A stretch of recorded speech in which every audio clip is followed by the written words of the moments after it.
Hi friends, this video shows how to remove battery from Canon 1100D. So this is a Canon 1100D. So first we need to turn off.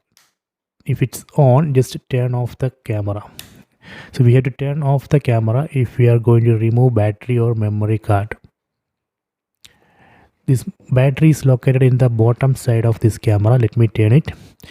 So here we can see one cover. We have to open this.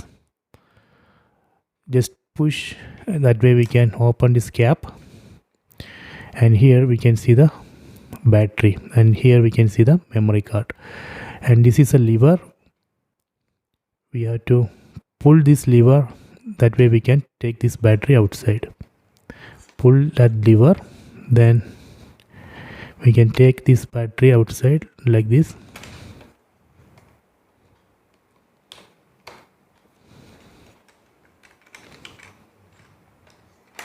See, so if you want to insert this battery,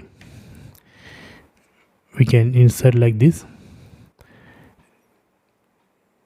This Canon label has to come like this, then we have to insert like this,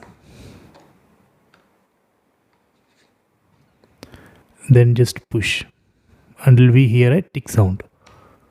Okay, done. Then we can close this cap. So this way we can insert and remove battery. I hope you have enjoyed this video. Please subscribe my channel. Please like and share the video.